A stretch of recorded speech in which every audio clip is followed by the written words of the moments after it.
I'm not gonna lie, when I popped the smoke in the video, I thought that the smoke was gonna be white and it was gonna look all like epic, and instead it was just like more shadows, but the shadows were kind of moving.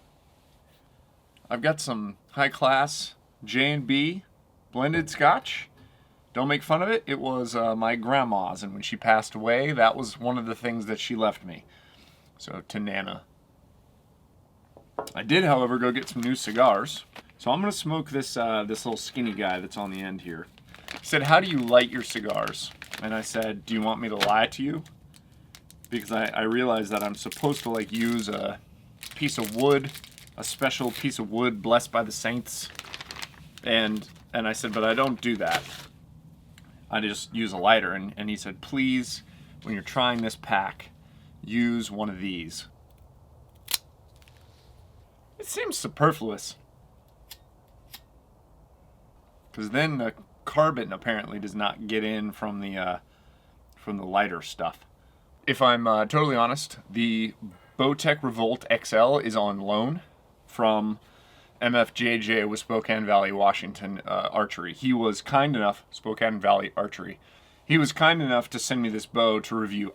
If I'm honest, I had asked for the SR350, but I have a feeling that he was like, "I want you to meet your new nemesis." I literally opened the top, and there was like an audible like, "Oh no," because if you don't remember, I had a Revolt. I bought the Revolt, and I hated it. I just could not get the bow to sit right for me. I could not get the bow to not want to jump out of my hand sideways. It was the goofiest thing.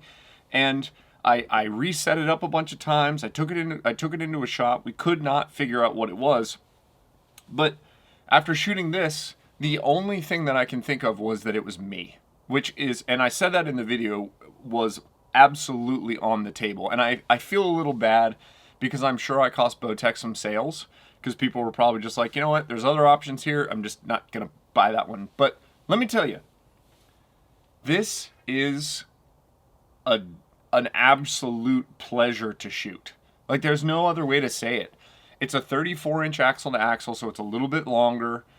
It's 70 pounds, so it's not an 80-pound bow, and their draw cycle is so easy. Like, it's truly feels like a bow that does not weigh 70 pounds. And you guys know, I'm not just saying this because I shit all over the Revolt when I had it. Something I did when I was messing with the Revolt or something messed it up, or I got a lemon, and I feel bad for that, and I should have probably gone with my instincts, and I probably should have sent it back to Bowtech and said, "Can you guys just make sure?" Because I actually had a call with Bowtech afterwards. Like, they reached out to me on Instagram, and they were like, "Hey, can we talk to you?" And I was like, "Oh my God, I'm in so much trouble." I'm assuming I went through the specs in the B-roll segment at the very beginning, so I'm going to skip that. One of the things that's crazy to me is this goes to 33 inches. Like, if you're a long draw guy, here's a bow. But I will say this. I put it on 30.5 to test. I'm between 29 and 3/4, like 29 3/4 ish is my draw. I've been shooting 30, but when I tighten it back up, I just feel so much more steady. I set it to 30.5, and the cam starts to get a little crappy on the roll off at the very end. First part of it, beautiful, wonderful, super smooth, like the bearings that they've got, whatever the deal is, there's no mud. There's no mud in the draw at all. It feels really simple and easy, slow ramp up, and then it kind of peaks near the end. There's a little bit of drop off, but as that draw increases, which that's just what happens. Like, long draw guys kind of have to suffer those last couple inches. I haven't been shooting a ton over the last couple months. Between hunting, traveling for work, traveling for family, had all the crap go down at Christmas. I just haven't been, and I've been getting back into it the last few days, like really kind of ramping up for this year. And I've just enjoyed picking this thing up. I'm glad to stuff a few arrows in my pocket and walk out, stand in front of the target, 20, 30, 40, 50 yards, and just let them go. I didn't even spend much time setting it up. I haven't messed with the cams at all. I haven't messed with the deadlock system. I know I don't have perfect arrow flight yet, and I'll get to it and I'll tweak it. But it's just kind of right out of the box. Really, really impressed.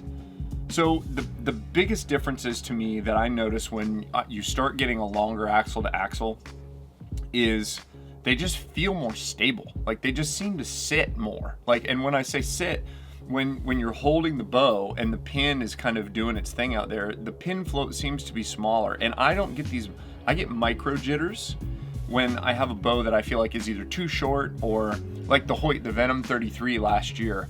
For some reason, I liked the way that bow felt, but it still just had kind of these micro jitters for me. And as soon as I picked this up, no stabilizers, no nothing, just held really, really well. The back wall is something that I really enjoy because it's a cable stop. So kind of standard. Like that's what the vast majority of bow companies are using. There's a little bit of give to it, so you can kind of pull into that back wall, and it's a little more forgiving if you draw a little too fast into the back wall. But with this bow, the actual draw cycle is so smooth. I never really found a need to kind of rush through the draw cycle. I was actually finding myself slowing down and seeing if I could feel where there were little humps and bumps along the way.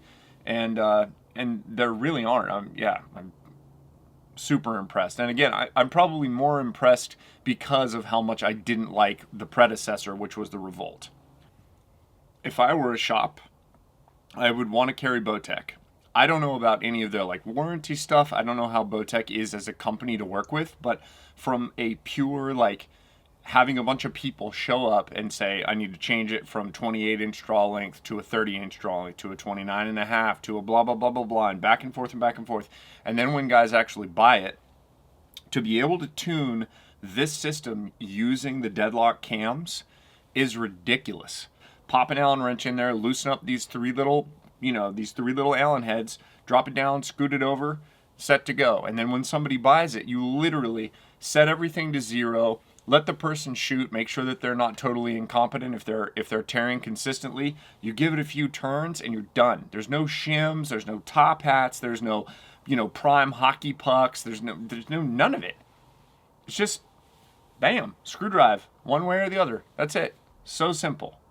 When I'm showing you these clips, don't look at me, don't look at the setting. I mean, the setting's cool. That's Jocelyn and my new farm that we're in the process of building out right now. We're getting ready to kind of build a barn house there on that flat pad where the truck was. Look at the bow, and look at how the bow is coming off my hand. The last time I was shooting the Revolt, it was literally just kicking out to the left super hard. It's just kind of effortless. Like it's just coming forward. It's just a really nice shooting experience. Bowtech used to have a reputation for, they called them Blowtech. They would explode. They would blow up. It was not for any other reason. They would apparently explode. I have asked people over the last couple of years, like if you blow something up on your bow and it's your fault, don't message me. But if you feel like you had a failure and it was an actual mechanical failure on the bow, message me on Instagram because I'm always curious to know like what are the consistent issues if there are any. I didn't get any messages about Bowtech last year. And maybe it was because people thought that I didn't like them already, that they were like, I'm not going to tell them about this. I went and bought a Bowtech even though he told me not to. It's saying 350 feet per second, and I don't think so. I don't think so. We're going to see. Again, I'm going to make sure that I've got everything dialed in, the arrow's exactly right, and then I'll shoot a lightweight arrow and see if we get that hot. But based on my shots through the chronograph today, I don't think so.